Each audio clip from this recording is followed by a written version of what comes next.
அனைவருக்கும் வணக்கம். Option tricky trade channel மூலியம் உங்களை சந்திப்பதில் மிக்க மகிழ்ச்சி அடைகிறேன். நான் உங்கள் சந்தோஷ். நான் செபியில் பதிவு பெற்ற பங்கு ஆலோசகர் கிடையாது. இது பயிற்சிக்கான காணொளி. எந்த பரிந்துரையும் நாம் வழங்குவது இல்லை. ஆப்ஷன்ஸ் பற்றி பேசிக் தெரிஞ்சுக்கணும். அதாவது ஆப்ஷன் பிரீமியத்தை வைத்து சப்போர்ட் அண்ட் ரெசிஸ்டன்ஸை தெரிந்து கொள்ளணும். ஏன் கணக்கிடுகிறோம் அப்படிங்கிறத தெரிந்து கொள்ளணும்னா நம்மளுக்கு ஏப்ரல் மாதம் முதல் வாரத்தில் தேதி பிறகு அறிவிக்கப்படும். நம்மளுக்கு கட்டணமில்லா, அதாவது ஃப்ரீ கிளாஸ், நம்ம வெபினார் ஒன்று தொடங்குகிறோம்.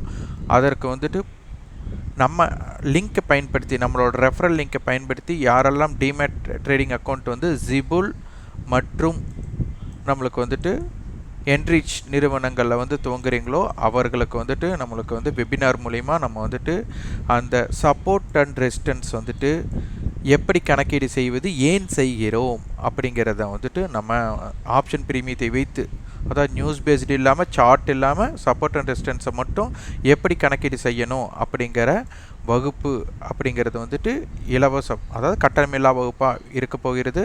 அதற்கு நீங்கள் நம்மளோட ரெஃபரல் லிங்கை பயன்படுத்தி கணக்கு துவங்கினால் மட்டும் போதும். இது புதியவர்களுக்கு மிக உறுதுணையாக இருக்கும். வாங்க காணொளிக்குள்ள போகலாம். இங்கே அனைவருமே பங்கு சந்தையில் ஏன் முதலில் இணைகிறோம் என்றால், நம்ம ட்ரேடிங் பண்ண போகிறோம்.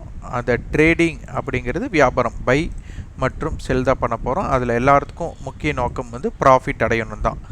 யார் லாஸ் அடையணும் அப்படிங்கிற நட்டம், நம்மளுக்கு நட்டம் வரணும்னு யாராச்சும் வியாபாரம் பண்ணோம்னா கண்டிப்பாக மாட்டோம். ஆனால் எல்லா நேரமும் ப்ராஃபிட் வருமா அப்படின்னா கேள்விக்குறி தான். அப்போ இது ஒரு ப்ராபபிலிட்டி ஆஃப் சான்சஸ். முதலில் இன்னொருவரை பின்பற்றுவதை நம்ம நிறுத்தணும். உங்களுக்கு என்று ஒரு சுய முடிவெடுக்கும் திறனை வளர்த்தி கொள்ள வேண்டும். முதல் விஷயம் என்னென்னா, நீங்கள் கால்ஸ், பரிந்துரை வாங்கவே கூடாது. பரிந்துரை அப்படிங்கிறது சில நேரம் கண்டிப்பாக வேலை செய்யும், சில நேரம் வேலை செய்யாது. அப்போ எந்த நேரம் வேலை செய்யும், எந்த நேரம் வேலை செய்ய, எந்த நேரத்தில் ரிஸ்க் எடுக்கணும், எந்த நேரத்தில் ரிஸ்க் எடுக்கக்கூடாதுனால உங்களுக்கு தெரியலன்னா உங்களுடைய முதலீடு கண்டிப்பாக உங்களிடம் இருக்காது அப்படிங்கிறதை புரிந்து கொள்ளணும். அப்போ முதல் இன்வெஸ்டிகேஷன், அதாவது என்ன நடந்தது. இப்போ ஒரு காவல்துறை அதிகாரி எடுத்திங்கன்னா, ஒரு பிரச்சனைன்னு வந்தாங்கன்னா முதல் அதனை இன்வெஸ்டிகேஷன் பண்ணுவாங்க. அப்புறம் அந்த இன்வெஸ்டிகேஷன் பண்ணினதை அப்சர்வ் பண்ணுவாங்க. இப்போ ஒருத்தர் இவர் தான் திருடன் அப்படின்னு முடிவு பண்ணிட்டாங்கன்னா அவர்கள்கிட்ட இருந்து ஒரு சாட்சியை கிரியேட் பண்ணணும். அதாவது இவர்கள் திருடன் அப்படின்னு நிரூபிக்கிறதுக்கு அவங்க கிட்ட என்ன வேணும், ஆதாரம் வேண்டும். அப்போ அந்த ஆதாரத்தை திரட்ட வேண்டும் என்றால் அவர்கள்கிட்ட இருக்க என்னென்ன இடையூறாக திருடன் வைத்திருக்கானோ, பலவீனமாக இருக்கோ, அதையெல்லாம் இவங்க பலமாக மாற்ற வேண்டும். அதுக்கு அப்சர்வேஷன் செய்யணும். அப்போ இங்கே நம்மளுக்கு வர்த்தகம் அப்படிங்கிறத முதல்ல நம்ம புரிஞ்சுக்கணும். பை பண்ணுறோம், அதை செல் பண்ணுறோம். பை பண்ணும்போது லோவில் பை பண்ணி செல் பண்ணுறது ஹையில் பண்ணணும். இது ஒரு வியாபார முறை. இன்னொரு வியாபார முறை செல் டு பை, ஹையில் செல் பண்ணி லோவில் பை பண்ணுறது. இந்த ரெண்டு விஷயத்தை தான் நீங்கள் புரிஞ்சுக்கணும். இந்த ரெண்டு விஷயத்தில் உங்களுக்குள்ளே இருக்கிறவங்க கண்டிப்பாக தெரிஞ்சுக்கணும். பையர் அப்படிங்கிறவங்க பை பண்ணி தான் செல் பண்ண போகிறாங்க. செல்லர் அப்படிங்கிறவங்க செல் பண்ணி தான் பை பண்ண போகிறாங்க. அப்போது இந்த ஆப்ஷன் வர்த்தகம் அப்படிங்கிறது ஒரு செல்லருக்கு உண்டானதுன்னு கொண்டு வந்தாச்சு. அப்போ இந்த செல்லர், நீங்கள் நல்லா புரிஞ்சிக்க வேண்டிய விஷயம், செல்லர் எங்கே லாஸ் புக் பண்ணுவாங்க, செல்லர் எங்கே ப்ராஃபிட்டை புக் பண்ணுவாங்க அப்படிங்கிற ஒரு விஷயத்தை நீங்கள் புரிந்து கொள்ளணும். செல்லருக்கு ப்ராஃபிட் அப்படின்னா அவங்களுக்கு என்ன ஆகும்னா, அவங்க செல் பண்ணின விலையிலிருந்து ப்ரீமியம் என்ன ஆகணும், டவுன் ஆக வேண்டும். அப்போ தான் அவங்களுக்கு என்னங்க ப்ராஃபிட் அப்படிங்கிறது வரும். அப்போ இதற்காகத்தானே கொண்டு வரப்பட்டது, ஆப்ஷன் செல்லர்களுக்காக கொண்டு வரப்பட்டது. அப்போது 80% அவங்களுக்கு என்ன ஆகணும், ப்ரீமியம், நல்லா புரிஞ்சுக்கோங்க, ப்ரீமியம் டிகே ஆகணும். இந்த ப்ரீமியம் டிகேனா என்ன அப்படிங்கிறதை முதலில் நீங்கள் புரிந்து கொள்ள வேண்டும். அப்போது இதை எப்படி புரிந்து கொள்வது அப்படின்னா, காலையில் 9:15 சந்தை நம்மளுக்கு ஆரம்பமாயிருக்கு, நம்மளுக்கு 3:30 முடிந்திருக்கு அப்படின்னு வச்சுக்கோங்க. காலையில் 9:30 ஒரு ஸ்ட்ரைக், இப்போ நீங்கள் 22,000 கால் புட் நீங்கள் வந்து சந்திக்கிறது வந்து ஒரு 150 ரூபாய்க்கு சந்திச்சிருந்தாங்கன்னா அதே 22,000 கால் புட் அதே மாதிரி மார்க்கெட் முடியும் போது 22,000 கால் புட் என்னவா இருக்காதுன்னா 150 இருக்காது, ஒரு 150ற்கு பிலோ தான் இருக்கும். இதை முதலில் புரிந்து கொள்ளணும். அப்போ காலையில் இருந்த ப்ரீமியம் சாயந்தரம் இல்லை அப்படின்னாலும் அதுதான் டிகே. இது வந்து ஒரு டெப்ரிசியேஷன், ஒரு தேய்மானம். இதை வந்து நீங்கள் என்ன பண்ணணும், முதல் அப்சர்வேஷன், அதுக்கப்புறம் வந்துட்டு அதில் என்ன நடந்ததுன்னு என்ன பண்ணணும், இன்வெஸ்டிகேட் பண்ணணும். ஒரு விஷயத்தை நீங்கள் டேட்டா எடுத்து அது என்ன நடந்தது அப்படிங்கிறதை நீங்கள் பார்க்கணும். இதை முதல்ல நீங்கள் தெரிஞ்சுக்கிறது தான் ரொம்ப ரொம்ப முக்கியம். நேற்று என்னென்ன ப்ரீமியம் இருந்தோ அது இந்த நாள் அப்படிங்கிறது என்ன ஆனது அப்படிங்கிறத முதல் பார்க்கணும். அதே மாதிரி சந்தை அப்சர்வ் செய்ய வேண்டும். இது பார்த்திங்கன்னா உங்களுக்கு தெரியும், நிஃப்டி அப்படிங்கிறது ஒரே நாளில் நம்மளுக்கு வந்து இங்கே 500 புள்ளிகள் இறங்குச்சு ஹையிலிருந்து லோ. அப்போ இதோட மிட் பாயிண்ட்டை நம்ம என்ன பார்த்தோம், 22,150ன்னு பார்த்தோம். நேற்று பார்த்தீங்கன்னா 22,200 டு 21,900. அப்போ இங்கே பார்த்தா ஒரு 300 புள்ளிகள். அப்போ இதில் 150 புள்ளிகள்னால் 22,050 அப்படிங்கிறத மிட் பாயிண்ட்டாக பார்த்துட்டோம். அப்போது இன்றைக்கி பாருங்கள் மார்க்கெட் 22,120. அப்போ இது என்ன ஆயிடுச்சு, முதல் 500 புள்ளிகள் இறங்கியதோட மிட் பாயிண்ட்டுக்கு பிலோ. அடுத்தது 22,050ங்கிறது அதற்கு முந்தைய நாளோட மிட் பாயிண்ட், அதையும் கீழே. அப்போ அப்படி இருந்ததுக்கு என்ன பண்ணியிருக்காங்க அப்படிங்கிறத புரிஞ்சுக்கணும். அப்போ ஓப்பனுங்கிறது கரெக்டாக மிட் பாயிண்ட்டை கொடுத்துட்டாங்க. அப்போ மிட் பாயிண்ட்லேருந்து ஓப்பன் டு ஹை அப்படிங்கிறது நம்மளுக்கு என்ன ஆயிடுச்சு, 60 புள்ளிகள் ஆயிடுச்சு. அப்போது ஒரு நாளைக்கு 150 புள்ளிகள்னால் 60 புள்ளிகள் மேலேனா 90 புள்ளிகள் கீழே தான் கொடுக்கணும். அப்போது ஓப்பன் டு லோ 90 புள்ளிகள். அப்போ என்ன அர்த்தம், 21,950 இதுங்கிறது நம்மளுக்கு தெரிஞ்சிச்சு. அப்போ மார்க்கெட் என்ன இருக்கலாம், 21,950 டு 22,120க்குள்ளே. ஏன்னா ஹை மாறாத போது லோ கட் ஆகிறதுக்கு வாய்ப்பு இருக்குது அப்படிங்கிற அடிப்படையில். அப்போது இங்கிருந்து நம்மளுக்கு தெரிந்து கொள்ள வேண்டிய விஷயம் என்னென்னா, இன்றைய வர்த்தகம் அப்படிங்கிறது என்ன நடந்திருக்கு அப்படின்னா, எஸ்டர்டே ஹை நம்மளுக்கு பிரேக் ஆகலை, எஸ்டர்டே லோவும் பிரேக் ஆகலை. அப்போ இதுக்கு என்ன அர்த்தம், இன்சைடு வர்த்தகம். அப்போ இன்சைடு வர்த்தகத்தில் கண்டிப்பாக என்ன இருக்கும், கால் புட் ரெண்டுமே டிகே ஆகிருக்கும் அப்படிங்கிறத புரிந்து கொள்ளணும். அடுத்தது பிரேக் அவுட் ஆனதான். அப்போ மார்க்கெட் இன்றைக்கி லோ ஹை பார்த்தா கிட்டத்தட்ட ஒரு 190 புள்ளிகள் நம்மளுக்கு இருக்குது. அப்போ 190 புள்ளிகளில் பாதினாலே அப்போ 100ன்னு ஒரு எடுத்துக்காட்டுக்கு எடுத்துக்கலாம். அப்போ இதிலிருந்து 100 புள்ளிகள் ஆட் பண்ணாலே 22,030. அப்போ சந்தை இன்றைய மிட் பாயிண்டில் முடிஞ்சிருக்கு. இப்போது அடுத்த வர்த்தக நாட்களை பார்த்திங்கன்னா, இந்த க்ளோஸிலிருந்து 100 புள்ளிகள் ஏற்றமோ க்ளோஸ்லேருந்து 100 புள்ளிகள் இறங்கினால்தான் ஹையோ லோவோ பிரேக் பண்ண முடியும். அப்போ இந்த ஹையோ லோவோ பிரேக் பண்ணுறதுக்கு 100 புள்ளிகள் பயணம் வேணும். அதுக்கப்புறம் தான் பிரேக் அவுட் ஸ்ட்ராட்டஜின்னு உங்களுக்குள்ளே வரும். அப்போ இதனை நன்றாக புரிந்து கொள்ள வேண்டும் நீங்கள். அப்போது சந்தை வந்துட்டு இந்த 3 நாட்கள் இந்த லோவை எடுத்திருக்காங்க அப்படின்னா இது வந்து ஒரு சப்போர்ட் பிளேசஸ் அப்படின்னு நம்மளுக்கு தெரியுது. இப்போ முதல் இதோட கட்டுப்பாட்டு எல்லைகளை நீங்கள் தெரிந்திருக்க வேண்டும். அப்போது ஒவ்வொரு ஸ்ட்ரைக்கோட கட்டுப்பாட்டு எல்லைகளை தெரிந்தால்தான் நம்மளுக்கு அதனுடைய தாக்கத்தை புரிந்து கொள்ள முடியும். அதை பற்றி இப்போ பார்க்க போகிறோம். முதல் அதற்கு ஸ்பாட்டுக்கும் ஃப்யூச்சருக்கும் உண்டான தாக்கத்தை நம்ம தெரிந்திருக்க போகிறோம். இப்போ ஸ்பாட் 22,023, ஃப்யூச்சர் வந்து 22,133. இங்கே என்னவா இருக்குது, நம்மளுக்கு 110 புள்ளிகள் ப்ரீமியத்தில் இருக்குது. அப்போ ப்ரீமியத்தில் இருக்கும்போது கால் ஆப்ஷனுடைய டைம் வேல்யூ கொஞ்சம் சற்று அதிகமாக தான் இருக்கும் அப்படிங்கிறத தெரிந்திருக்கணும்.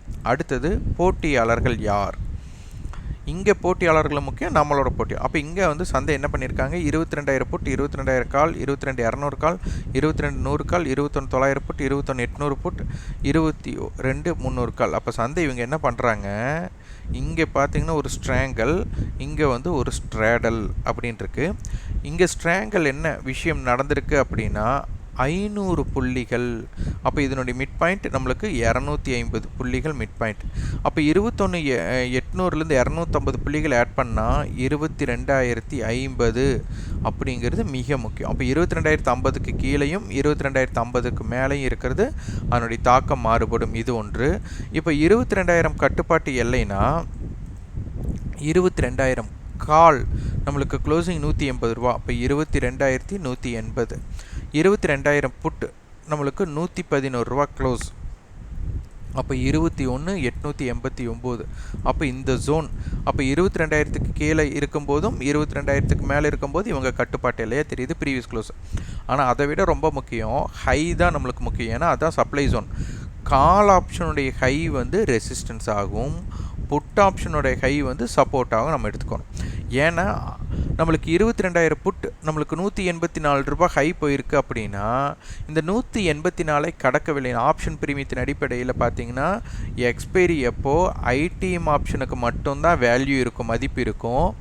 அப்போது எக்ஸ்பைரி அப்போ 22,000 புட் 184 ரூபாய் இருந்தால் என்ன அர்த்தம்? 21,816 அப்படிங்கிற இடம். அப்போ 22,000 புட் 184 இனி கடக்கவே இல்லை, கடக்காது நம்ம சொல்ல முடியாது. கடக்கவில்லை எனில் சந்தை என்ன ஆகாது? 21,816க்கு கீழே போகாது. 22,000 கால் என்ன பண்ணியிருக்காங்க? 274 ரூபாய் ஹை வச்சுருக்காங்க. அப்போ 274 ரூபாய் ஹைனா 22,274 நல்ல ஒரு ரெசிஸ்டன்ஸ். அப்போது 22,000 கால் புட்டோட கட்டுப்பாட்டு எல்லையை பார்த்தீங்கன்னா நம்மளுக்கு 274, 184, 358. அப்போ நம்மளுக்கு ஒரு 180 புள்ளிகள் நம்மளுக்கு சராசரியாக வரும். அப்போது இதிலிருந்து 180 புள்ளிகளை ஆட் பண்ணால் 21,996. 21,996க்கு கீழே இருக்கிறதும் 21,996க்கு மேலே இருக்கிறதும் ஒரு இம்பேக்ட் ஜோனாக வரும். இப்போ என்ன அர்த்தம்? 21,996க்கு மேலே வந்து க்ளோஸ் ஆனது நிஃப்டிக்கு வந்து ஒரு சாதகமான விஷயமாக இருந்தாலும் 21,996க்கு கீழே இப்போ ஓப்பன் ஹை 21,996க்கு கீழே கிடைக்கக்கூடாது. அப்படி கிடைச்சா அப்போ ரேஞ்ச் என்ன ஆகும்னா கீழே நோக்கி போக மாதிரி ஆகிடும். அதே ஓப்பன் லோ கிடச்சிருச்சுன்னா சந்தை மேல் நோக்கி மட்டும் தான் போக முடியும். அப்போ இந்த மாதிரி லாஜிக்கை நீங்கள் உள்ளே கொண்டு வரணும். இப்போ 22,000 கால் புட்டை மட்டும்தான் நம்ம பார்த்துருக்குறோம். அப்போ இதே மாதிரி என்ன பண்ணணும்?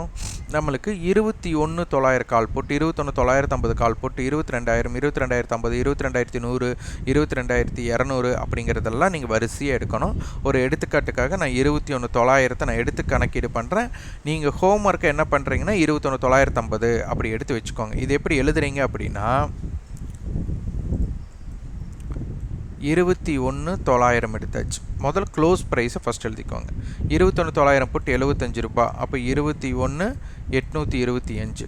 21,900 கால் 244 ரூபா. அப்போ 22,144 இந்த ஜோன். இது வந்து ஒரு 21,900 கால் புட்டோட கட்டுப்பாட்டு எல்லை. ஆனால் அதை விட ஹை தான் முக்கியம்னு சொல்லியிருக்கிறோம். 21,900 வந்து 137 ரூபா ஹை. அப்போ 21,763. 21,900 கால் அப்போ நம்மளுக்கு வந்துட்டு 22,216. அப்போ இந்த கட்டுப்பாட்டு எல்லை. அப்போ இதனை முதலில் எழுதி கொள்ளுங்கள். 21,900 இந்த மாதிரி எழுதிட்டு அதே மாதிரி இது எழுதிக்கோங்க. இதே மாதிரி 21,950, 22,000, 22,050, 22,100, 22,150, 22,200க்கு இந்த மாதிரி எழுதி வச்சு நீங்கள் சந்தையை பாருங்கள். அடுத்தது சந்தையோட வேகம் எப்படி இருக்குது அப்படிங்கிறத பார்க்கணும். அதுக்கு நமக்கு இம்ப்ளைட் வாலிட்டி பார்க்கணும். இம்ப்ளைட் வாலிட்டி கொஞ்சம் கம்மியாக இருக்குது.